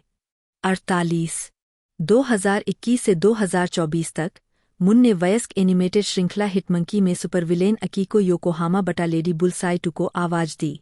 उन्हें 2025 के लिए टाइम की वुमन ऑफ द ईयर में से एक नामित किया गया। 49 छपाई में 2014 वंडरकॉन में डिलीवर अस फ्रॉम एविल के सहकलाकार जोएल मैखेल के साथ मुन नाइकी, पेप्सी और न्यूट्रोजेना के विज्ञापन अभियानों में दिखाई दी है। वह सितंबर में फोम पत्रिका के फॉल 2006 कवर पर, अगस्त में मेंस एज पत्रिका में दिखाई दी थी और नवंबर 2006 में कॉम्प्लेक्स में एक चित्रात्मक में चित्रित की गई थीं, जहां वह बाद में एक स्तंभकार बन गईं। 50 फरवरी 2007 में वह प्लेबॉय पत्रिका में एक गैरंग चित्रात्मक में बेब ऑफ द मंथ के रूप में दिखाई दीं। 23 उन्होंने अपनी किताब सकेट wonder woman the misadventure of a Hollywood geek में इस शूट पर चर्चा की है। 51 मुन मेंस हेल्थ के जुलाई अगस्त 2007 अंक में भी दिखाई दीं। सितंबर 2007 में उन्हें इटालियन वैनिटी फेयर में उनके हॉट यंग हॉलीवुड अंक के लिए दिखाया गया था। मुन मेंस हेल्थ लिविंग के विंटर स्प्रिंग 2009 अंक में दिखाई दीं। 52 उन्हें प्लेबॉय के जुलाई अगस्त 2009 अंक के लिए कवर गर्ल के रूप में दिखाया गया था और बाद में मैक्सिम के जनवरी 2010 और फरवरी 2011 के अंकों के कवर पर दिखाया गया था। मुन एफएचएम पत्रिका के जनवरी 2012 अंक के कवर पर दिखाई देती है। 53 उन्हें मैक्सिम की 2012 की हॉट 100 महिलाओं की सूची में पाठकों द्वारा 2 वोट दिया गया था। 55 मुन की पुस्तक सकेट वंडर वुमन 6 जुलाई 2010 को रिलीज हुई थी। टाइम आउट न्यूयॉर्क के लिए एक समीक्षा में ओलिविया गियोवेटी ने कहा कि पुस्तक मुन के जीवन की झलकियां प्रस्तुत करती है, लेकिन गहराई में नहीं जाती है। 56 सक्रियता और दान कार्य 2011 में मुन ने dosaumething.organization के ग्रीन योर स्कूल चैलेंज के साथ मिलकर काम किया। वह चुनौती के बारे में एक पीएसए फिल्माने के द्वारा अभियान की प्रवक्ता थीं और प्रविष्टियों का मूल्यांकन करने वाले जजों के पैनल में बैठीं। 57 मुन ने पेटा को एक अभियान में मदद की जिसने अंततः एक बीमार हाथी को भ्रमणशील सर्कस से मुक्त कराया। द हफिंगटन पोस्ट 58 के लिए उनके ब्लॉग को प्रशंसकों को हाथी की ओर से यूएसडीए से संपर्क करने के लिए प्रोत्साहित करने का श्रेय दिया गया। 59 मुन ने अप्रैल 2010 में पेटा के I'd rather go naked than wear fur अभियान के लिए पोज दिया। 60 61 और फिर जनवरी 2012 में बेहतर स्रोत की आवश्यकता है। 62 फरवरी 2013 में मुन ने चीनी फर फार्मों में जानवरों के प्रति क्रूरता दिखाते हुए पेटा द्वारा जारी नए फुटेज का नेतृत्व किया। वह 2021 की लघु फिल्म सेव राल्फ में दिखाई देती है, जो ह्यूमन सोसाइटी इंटरनेशनल की पशु परीक्षण के बारे में एक फिल्म है। 63 मुन ने अपने मंच का इस्तेमाल कोविड-19 महामारी के बाद एशियाई विरोधी भावनाओं, उत्पीड़न और हमलों के खिलाफ बोलने के लिए किया है। 64 मुन स्टॉप एएपीआई हेट के सह-संस्थापक रसेल जियुंग, राइज के संस्थापक और सीईओ अमांडा गुएन के साथ सीबीएस न्यूज के साथ एक गोलमेज चर्चा का हिस्सा थीं, जिसका शीर्षक था एशियन अमेरिकन्स बैटलिंग बायस कंटिन्यूइंग क्राइसिस। 65 व्यक्तिगत जीवन डिलीवर अस फ्रॉम एविल में विषय वस्तु के संबंध में मुन ने कहा है कि इस फिल्म से पहले मैं अलौकिक में विश्वास नहीं करती थी। हालांकि न्यूयॉर्क सिटी पुलिस विभाग से कथित वास्तविक जीवन के भूत प्रेत भगाने के फुटेज देखने के बाद उन्होंने कहा, मैं अब पूरी तरह से आस्तिक हूँ। 66 67 वह ताइक्वांडो में ब्लैक बेल्ट है। 68 ट्रेवेंटे नेमो रोड्स, जन्म 10 फरवरी 1990, एक अमेरिकी अभिनेता है। उन्होंने कई पुरस्कार जीते और 2016 में अकादमी पुरस्कार विजेता फिल्म मूनलाइट में ब्लैक एडल्ट चिरोन के रूप में अपने प्रदर्शन के लिए पहचान हासिल की। उसके बाद से उन्होंने द प्रेडेटर 2018, बर्ड बॉक्स 2018 और द यूनाइटेड स्टेट्स बनाम बिली हॉलिडे 2021 में अभिनय किया है। अपनी युवावस्था में वह एक कुशल ट्रैक और फील्ड धावक थे, जिन्होंने 2009 में pan American junior athletics championship में स्वर्ण पदक जीता था। प्रारंभिक जीवन और शिक्षा। रोड्स का जन्म लुइसियाना के पोंचाटोला में डेमोर डेंजेलो और जेसी रोड्स के घर हुआ था। जब वे 10 साल के थे, तब उनका परिवार लिटिल एल्म, टेक्सास चला गया। 2. उनका एक भाई है, Giovanni. Little Elm high school में, रोड्स ने क्वार्टरबैक में कोल बेस्ली के साथ ऑप्शन ऑफेंस में रनिंग बैक खेला। उन्होंने राइट कॉर्नरबैक में कोल बेस्ली के विपरीत लेफ्ट कॉर्नरबैक भी खेला। 3. अपने हाई स्कूल करियर के दौरान, रोड्स ने फुटबॉल और ट्रैक एंड फील्ड दोनों में 4 पत्र अर्जित किए, जहां उन्होंने 100 और 200 मीटर की दौड़ में विशेषज्ञता वाले धावक के रूप में प्रतिस्पर्धा की।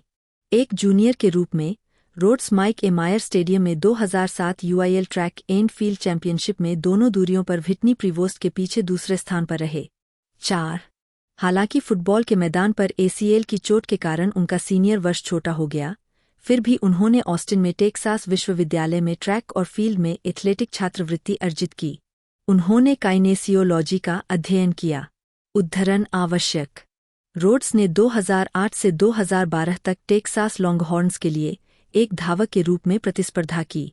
पोर्ट ऑफ स्पेन, त्रिनिदाद और टोबैगो में 2009 pan American junior athletics championship में रोड्स ने अमेरिकी टीम को 4x100 मीटर रिले में स्वर्ण पदक दिलाने में मदद की। 5. आजीविका। 2012 से 2015। स्नातक होने के बाद, रोड्स क्वाथेमा चले गए और तुरंत एक अभिनेता के रूप में काम करना शुरू कर दिया। लोक्शन बायोस्कोप फिल्म इंगोमा में सहायक भूमिकाएं निभाईं। 6. Nacho Vigalondo film open windows में एलिजा वुड के साथ, Eddie O'Keefe film Shangrila suite और मैट जोन्स बटा Dave Hill film the night is young. उद्धरण वांछित। ट्रेवेंट ने टाइलर पेरी बटा ओड ब्लूएन series if loving you is wrong में रैमसे की भूमिका निभाई। उनके टेलीविजन क्रेडिट में फॉक्स सीरीज गैंग रिलेटेड और एचबीओ सीरीज वेस्टवर्ल्ड शामिल है। उद्धरण आवश्यक। 2016 चांदनी। Roads 2018 San Diego comic con में। रोड्स को 2016 की फिल्म मूनलाइट में वयस्क चिरोन के रूप में उनके बहुप्रशंसित प्रदर्शन के लिए प्रसिद्धि मिली।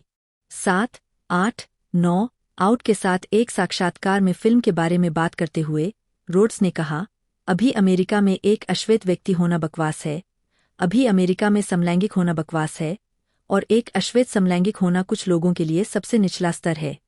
इसलिए मैं इतना उत्साहित हूं कि लोग मूनलाइट देखें। मुझे नहीं लगता कि हमारी समस्याओं का कोई समाधान है, लेकिन यह फिल्म लोगों को बदल सकती है। इसीलिए आप इसे करते हैं, क्योंकि आपको लगता है कि आप कुछ ऐसा कर रहे हैं जो मायने रखता है। यह किसी की कहानी है। 2. फिल्म ने सर्वश्रेष्ठ पिक्चर, ड्रामा के लिए गोल्डन ग्लोब पुरस्कार 10 और सर्वश्रेष्ठ पिक्चर और सर्वश्रेष्ठ रूपांतरित पटकथा के लिए अकादमी पुरस्कार जीता। 11. 2017 वर्तमान। फरवरी 2017 में, रोड्स को कैल्विन क्लेन के 2017 स्प्रिंग अंडरवियर अभियान में मूनलाइट सितारों महेरशला अली, एश्टन सैंडर्स और एलेक्स हिबर्ट के साथ दिखाया गया था। 12 और 2017 के अंत में, वह जेजेड के संगीत वीडियो फैमिली फ्यूड में दिखाई दिए। 13. 2018 में, रोड्स ने science fiction action film the predator 14 और पोस्टेपोकैलिक थ्रिलर फिल्म बर्ड बॉक्स में सहअभिनय किया। उद्धरण आवश्यक। 2022 में, उन्होंने हुलू मिनिस्ट्रीज माइक में माइक टायसन के रूप में अभिनय किया। 15. 2024 में, उन्होंने केली रॉलैंड के साथ मेया कुल्पा में अभिनय किया। टाइलर पेरी द्वारा लिखित और निर्देशित यह फिल्म 23 फरवरी 2024 को नेटफ्लिक्स पर रिलीज हुई। उद्धरण आवश्यक। फिल्मोग्राफी। पतली परत। वर्ष शीर्षक भूमिका नोट्स। 2012 में वापस आया डॉ. पीटर मोंटगोमरी लघु फिल्म। 2014 विंडोज खोले ब्रायन की और उनके मैड टीवी के सहकलाकार जॉर्डन पील ने अपनी कॉमेडी सेंट्रल स्केच सीरीज की एन पील में अभिनय किया, जो 31 जनवरी 2012 को प्रसारित होना शुरू हुआ और 9 सितंबर 2015 तक 5 सीजन तक चला।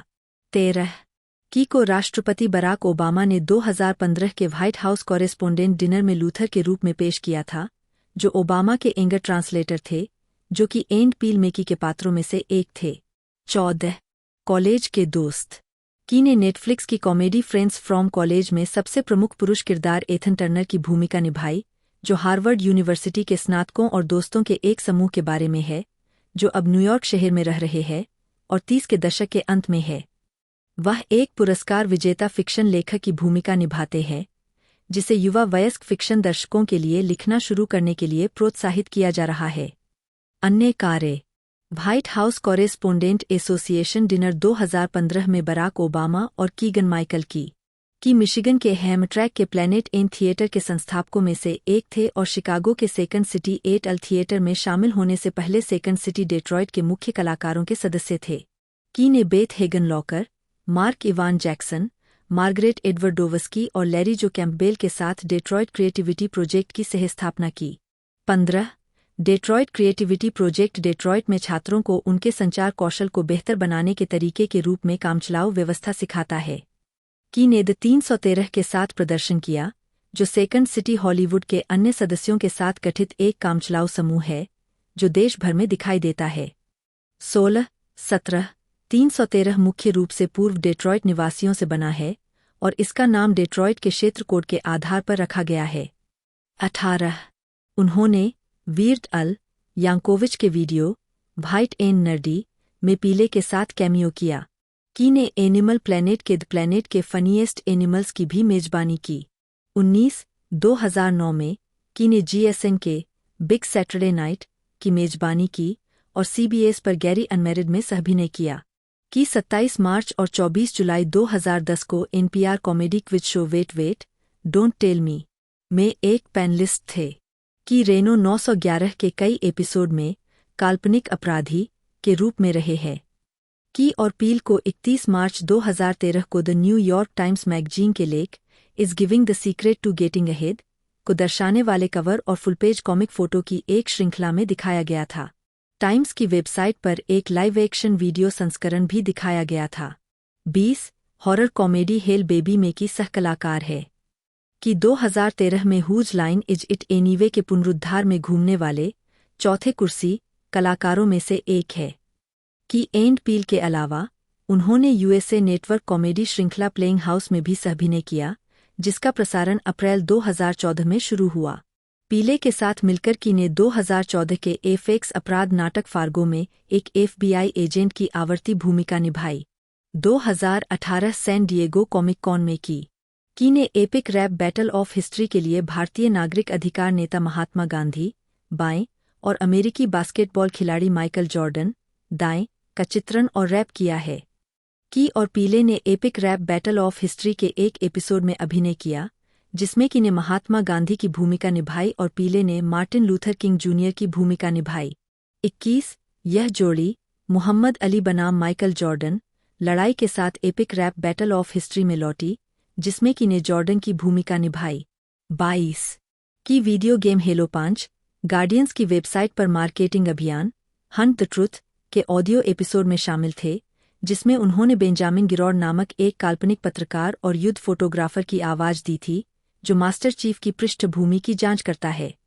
23 की ने कई फिल्मों में भूमिकाएं निभाई है जिनमें 2014 की horrible boss 2 let's be cops और एनिमेटेड द लेगो मूवी साथ ही पिच परफेक्ट 2 टुमारोलैंड और 2023 में वोंका शामिल है। 24 की और पीले वर्तमान में जुड अपाटो के साथ यूनिवर्सल पिक्चर्स के लिए एक फीचर लेंथ फिल्म पर काम कर रहे हैं। 25 की अमेरिकन पब्लिक मीडिया और द वाशिंगटन पोस्ट द्वारा पॉडकास्ट हिस्टोरिकली ब्लैक के कई होस्टों में से एक है। 26 की ने hotel Transylvania 2, hotel Transylvania 3, summer vacation और होटल ट्रांसिल्वेनिया ट्रांसफॉर्मेनिया में मरे द ममी के किरदार को आवाज दी है। पहली फिल्म में इस किरदार को मूल रूप से रैपर सीलो ग्रीन ने आवाज दी थी। 2017 की गर्मियों में की ने न्यूयॉर्क के पब्लिक थिएटर में हेमलेट के निर्माण के लिए स्केच कॉमेडी में 19 साल के चक्कर के बाद थिएटर में वापसी की जिसमें उन्होंने ऑस्कर इसाक के साथ शीर्षक भूमिका में होरेशियो की भूमिका निभाई। 27 की जो एक शेक्सपियर प्रशिक्षित अभिनेता है ने होरेशियो की भूमिका निभाने के अपने आजीवन सपने को पूरा किया और अपने प्रदर्शन के लिए प्रशंसात्मक समीक्षा प्राप्त की। 28 हॉलीवुड रिपोर्टर के डेविड रूनी ने कहा कि की के हास्य कौशल पूरे प्रदर्शन पर थे लेकिन कविता के साथ उनकी सहजता और सरगर्मी संवेदनशीलता एक रहस्योद्घाटन थी। 29 की ने द स्टार में आवाज दी जो कि यीशु के जन्म पर आधारित एनिमेटेड फिल्म थी। 30 बाद में उन्होंने टॉय स्टोरी 4 में डकी और द लायन किंग में कामारी की आवाज दी। 31-32 की ने डिज्नी की पिनोचियो के लाइव एक्शन फिल्म रूपांतरण में ईमानदार जॉन वर्थिंगटन फाउलफेलो की आवाज दी, जिसमें टॉम हैंक्स, सिंथिया एरिवो और ल्यूक इवांस ने अभिनय किया। साथ ही सुपर मारियो ब्रदर्स मूवी में टॉड की आवाज दी, जिसमें क्रिस प्रैट, जैक ब्लैक, अन्या टेलर जॉय, चार्ली डे और सेथ रोजेन और माइग्रेशन में एक स्कारलेट मैकोडेलरॉय दोनों इल्यूमिनेशन से थे। 33, 34, 35 2024 में की ने एनिमेटेड प्रीक्वल फिल्म ट्रांसफॉर्मर्स 1 में भी 127 बटा बम्बलबी की आवाज दी, जिसमें Chris Hemsworth, Scarlett Johansson, Bryan Tyree Henry और जॉन हेम के साथ कास्ट साझा की। कीगन माइकल की जन्म 22 मार्च 1971 एक अमेरिकी हास्य अभिनेता, निर्माता और लेखक है। उन्होंने और जॉर्डन पील ने स्केच सीरीज की एंड पील 2012 से 2015 का सहनिर्माण और सहअभिनय किया, जिसके लिए उन्हें 10 नामांकनों में से एक प्राइम टाइम एमी पुरस्कार मिला। उन्होंने स्केच सीरीज मैड टीवी 2004 से 2009, सिटकॉम प्लेइंग हाउस 2014 से 2017, comedy series friends from college 2017 से 2019 और सीरीज रिबूट 2022 में भी अभिनय किया। वह 2014 में सीरीज फार्गो के पहले सीजन में पील के साथ भी दिखाई दिए और 2013 से 2015 तक पार्क्स एंड रिक्रिएशन में एक आवर्ती भूमिका निभाई। बाद में की ने म्यूजिकल कॉमेडी सीरीज श्मिगाडून 2021 से 2023 में अभिनय किया। की ने कई फिल्मों में सहायक भूमिकाएं निभाई है, जिनमें Horrible boss 2 2014, Pitch Perfect 2 2015, Don't Think Twice 2016, Dolemite is my name 2019, the prom 2020 और वोंका 2023 शामिल है। उन्होंने the Lego movie 2014, Hotel Transylvania franchise की बाद की फिल्मों 2015 से 2022, Storks, the Angry Birds movie दोनों 2016, the star 2017, Chip n Dale Rescue Rangers, Wendell and Wild दोनों 2022, the Super Mario Brothers movie migration दोनों 2023, आईएफ और ट्रांसफॉर्मर्स 1 दोनों 2024 में के लिए आवाज दी है। उन्होंने डिज्नी की टॉय स्टोरी 4 2019 और द लायन किंग 2019 और पिनोचियो 2022 के लाइव एक्शन रीमेक में भी भूमिकाएं निभाई है। 2015 में वे व्हाइट हाउस कॉरेस्पोंडेंस डिनर में की एंड पील के किरदार लूथर के रूप में दिखाई दिए, जो राष्ट्रपति बराक ओबामा के गुस्से का अनुवादक था। की और पील ने 2016 की एक्शन कॉमेडी फिल्म कीनू का निर्माण और अभिनय किया। 2017 में की ने कॉमिक प्ले मेटियोर शावर में अपना ब्रॉडवे डेब्यू किया। उन्होंने एनिमल प्लैनेट 2005 से 2008 पर द प्लैनेट के सबसे मजेदार जानवरों की मेजबानी की और 2020 में गेम ऑन की मेजबानी की। प्रारंभिक जीवन की का जन्म 22 मार्च 1971 को मिशिगन के साउथफील्ड में हुआ था। 1-2 वे एक अफ्रीकी अमेरिकी पिता लेरॉय मैकर्फी और पोलिश और फ्लेमिश मूल की महिला कैरी हेर के बेटे थे। 3-4 उन्हें छोटी उम्र में डेट्रायट के एक जोड़े माइकल की और पेट्रिसिया वॉल्श ने गोद लिया था, जो दोनों ही सामाजिक कार्यकर्ता थे। अपने जन्म माता पिता की तरह उनके दत्तक माता पिता एक अश्वेत पुरुष और एक श्वेत महिला थे।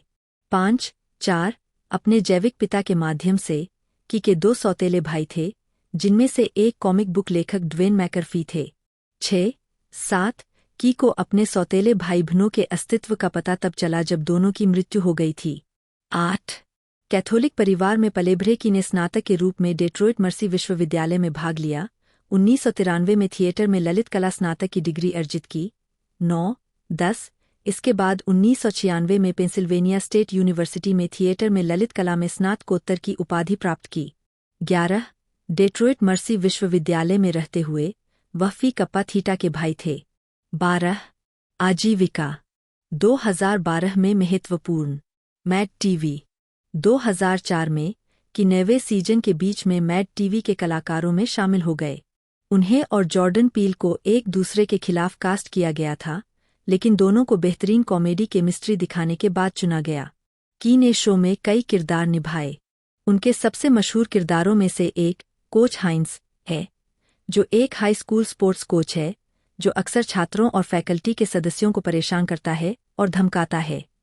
मैड टीवी के अंतिम एपिसोड में हाइंस ने खुलासा किया कि वह हेंज केचप कंपनी के लंबे समय से खोए हुए वारिस है और केवल यामानाशी, बॉबी ली जैसे अपराधी किशोरों की मदद करने के लिए कैथोलिक स्कूल के कोच बने थे।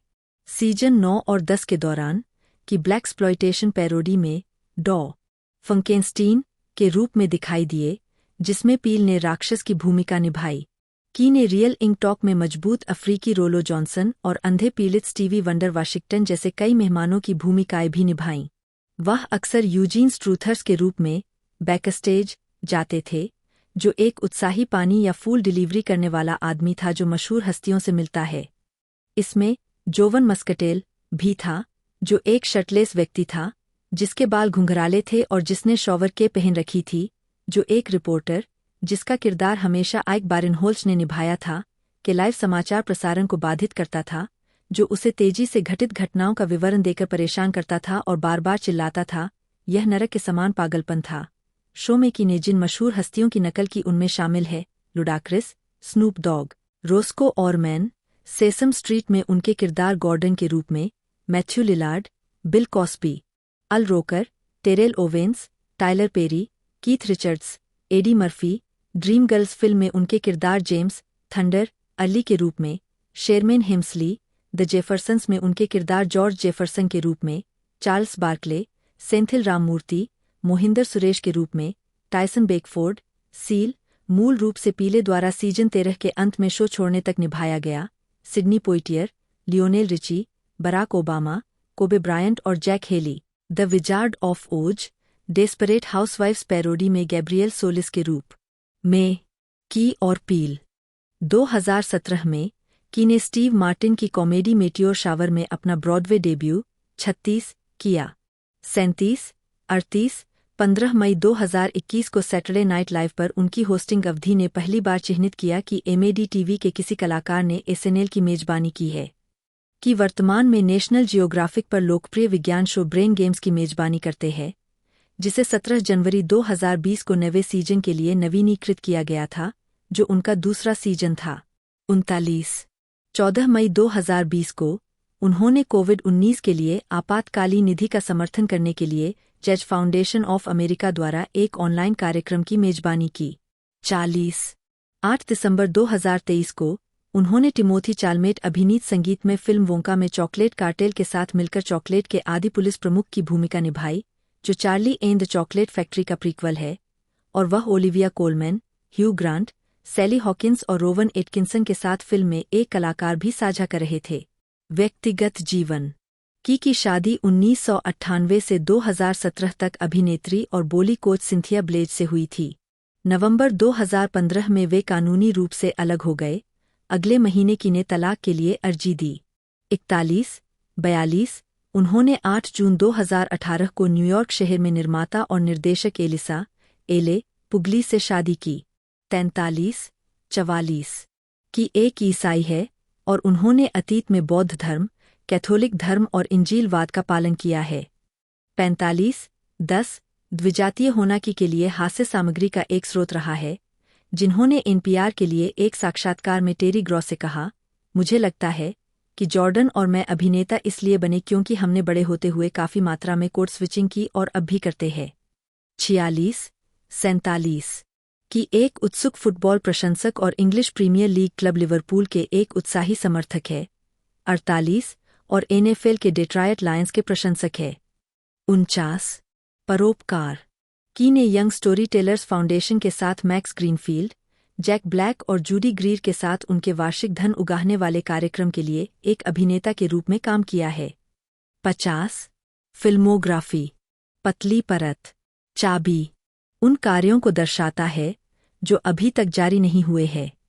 वर्ष शीर्षक भूमिका नोट्स। 1999, एमटाउन से बाहर निकल जाओ जे। 2000 गैराज, एक rock saga TV studio manager. 2003 uncle Nino airport अजनबी। 2004 श्री 3000 रिपोर्टर। 2006 एली बॉलकट ब्राउनश्वेब, ग्राउंड्स जीरो मेहराब लघु फिल्म। 2007 शेली के लिए चूसने वाला माइकल। 2008 योग मैट, रोल मॉडल्स डुआन। दोस्तों 20th सेंचुरी स्टूडियो द्वारा इसे डिस्ट्रीब्यूट किया जा रहा है और ज़्यादा दिन नहीं, बहुत जल्दी हमें देखने को मिलेगी। 7 नवंबर 2025 इसकी रिलीजिंग डेट डिसाइड की गई है और भी कई एक जैसे जो इसके टीजर ट्रेलर है वो भी हमें बहुत जल्द देखने को मिलने वाले हैं। बस आपको थोड़ा सा इंतज़ार करना है। बाकी पोस्टर कई रिलीज़ हो चुके हैं जो मैं आपको शो कर दूंगा। बाकी मैंने पूरी डिटेल आपको बताई दी है। साथ ही साथ एप्पल टीवी पर प्रीडेटर की एनिमेटेड सीरीज़ का आज टीजर लॉन्च कर दिया गया है, वो भी आप देख सकते हो। जैसे ये रिलीज़ होगी उसके अगले दिन या आसपास इसका जो टीज़र या ट्रेलर है ऑफिशियल वो रिलीज़ कर दिया जाएगा। बाकी मैंने पूरी जानकारी बता दी है इस मूवी के बारे में। आपको वीडियो अच्छी लगी हो तो वीडियो को लाइक करना ना भूलिएगा, चैनल को सब्सक्राइब करना ना भूलिएगा। मिलते हैं दोस्तों अगले वीडियो में।